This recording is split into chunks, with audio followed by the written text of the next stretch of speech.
magacaygu waa Xuseen Maxamed Guuleed maamulaha dugsiga hoose dhexe sare ee Axmed Weyne magaalada Muqdisho.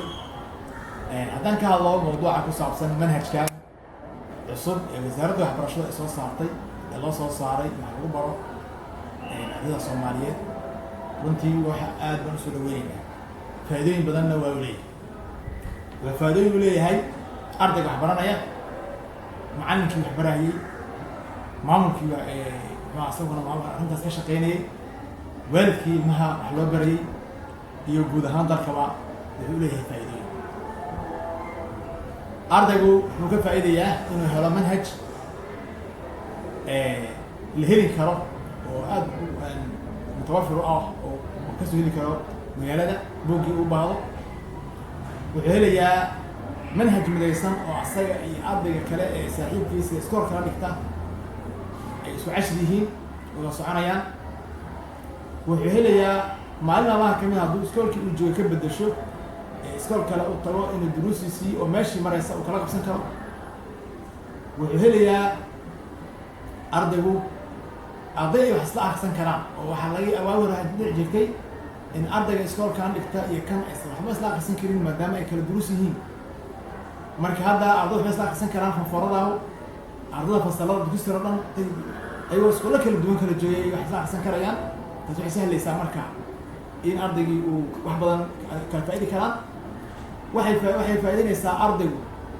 inuu ardaydii ka horreysay walaalihiis ahaa ama qaraabadii saaxiibadaha wax dhameeyay wax bartay wuxuu faa'iideyn karaan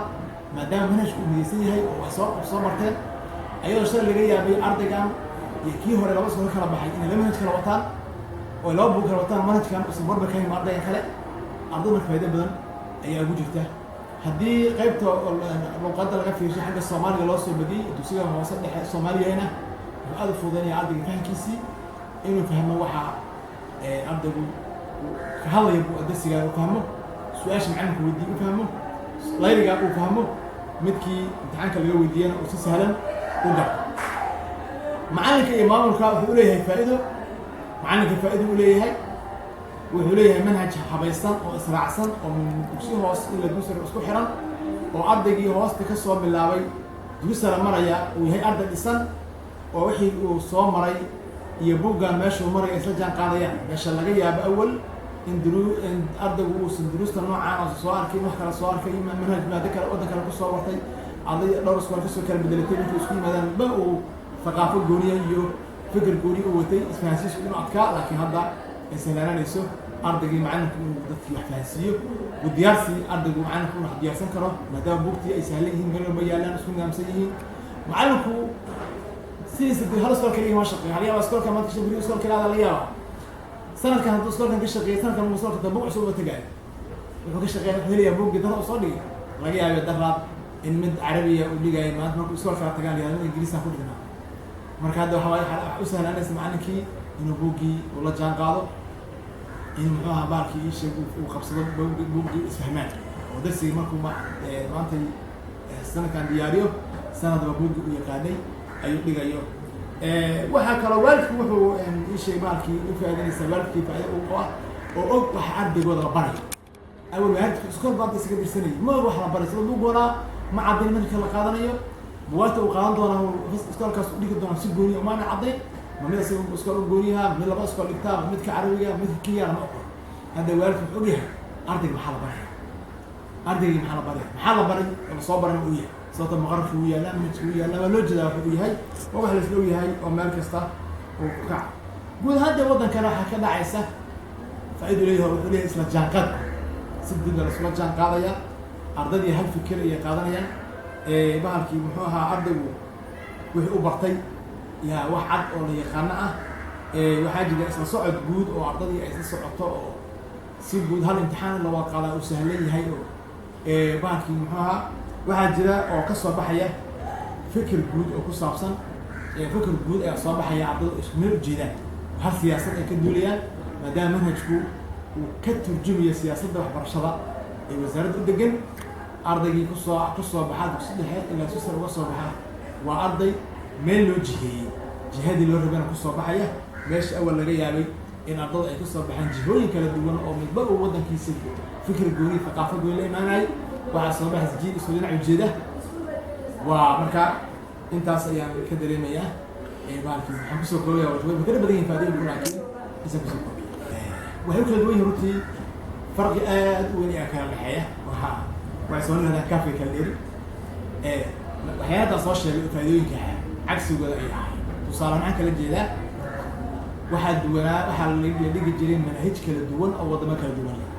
waxay noo soo saarayeen arday kala fikir duwan oo kala thaqaafo duwan oo mid yahay carabi waddan carabi wax ka soo bartay thaqaafo carabi wato mid thaqaafo oo baalkii Kenya iyo wato mid Uganda mid Amerika oo xagga fikirka iyo thaqaafada ardayga soo baxaya sababtoo waxaan ognahay manhajku inuu saameyn ku leeyahay fikirka ardayga iyo aragtidiisa marka aragtiyo kala duwan ayaa ka soo baxaya labo ardaygu wuu ku dhibanaa iskoolka uu aadayo manhajka uu dhiganayo lama aqoonin saddex way adkeed ardayga duruusta in laga saacido maadaama manhaj u gooniya iskoolkaas uu dhigi karo oo horay ardaygii kale oo walaalkiisa wax soo martay aan loo aqoonin baalkii muxuu ahaa dhinacaasna ay xoogaa ka adkeed waxyaalaha ka imaan kari waxaa kamid ahaa arday tusaalaan iskool buu dhigtaa iskool kala taga markuu iskool kala tagaa leeyahay maadadaas miyaa carabi aan ku qaadanaa anaga maado kalena ingiriis aan ku qaadanaa isbedel ayaa imaanaya markuu ardaygu iskool kala aaday marka manhajkeenu ka duwan yahay waxyaalahaas oo dhan caqabadahaas dhan way suuleen manhajku laftiisu wuxuu u baahan yahay runtii horumarin oo hadda waa bilow markaan leeyahay saas oo ammaanayo macnaheedu maaha dhamaystiran yahay laakiin waxaan ujeedaa inuu yahay bilow fiican manhaj wuxuu ahaa ishii baakii khaladaad yaroo la ku jiraa in laga saxa u baahan dhamaystirka u baahan yahay kamid tusaale ahaan hadda waxyaalaan ka arkayna waxaa kamid ahaan inaysan lahayn inaysan la socon buugta dhihi xagaha macalinka aysan la soconin waan rajeynayna insha allah haddii ilaha yihahdo inuu macalinka saacidi lahaa haddii la heli lahaa qaab qoraaleedkiisa waxyaala badanaa ka qaldama dib loo soxo aan rajeynayna waxyaalaha rajeynayna oo asleenahay in laga saxa ficneed waxaa laga yaabaa qaababka mawduucya isugu aadan yihiin iyo siday u kala horeeyaan iyo xoogaa in iyagana tala kale dadkii khibradaha ay dib loogu laabto oo markii hal sana la dhigo dib xoorin loo sameeyo xooras waxay kasoo baxan insha allah dib loogu sixi doono marka manhajkii hore iyo manhajkan waxaan aad buu soo dhaweynayna manhajkan oo isleenahay shaqada waxba nooga fududayn doonaa intii hore insha allah ardaydan waxaan leeyahay maasha allah nasiib ayda leedihiin runtii qolob waxbay waqtiga soo baratay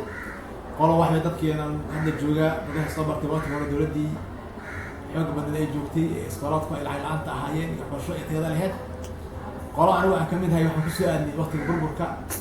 oo anagoo ordayno jidka xabada lagu qabsanayaan wax baranaynay manhajka timidaysan aan lahayn in wax noola dhigaamo ay wax weyn nala ahayn inuu noola dhigaamo qoladana waa naga nasiib inaga waa naga nasiib fiican waxay haystaan manhaj fiican oo bilow ah oo nidaamsan oo luqadooda ku qoran oo min dugsi hoose ilaa dugsi sare isku dhinac ujeeda mudasigu shala soo qaatay uu kaabayo kan maanta u qaadanayo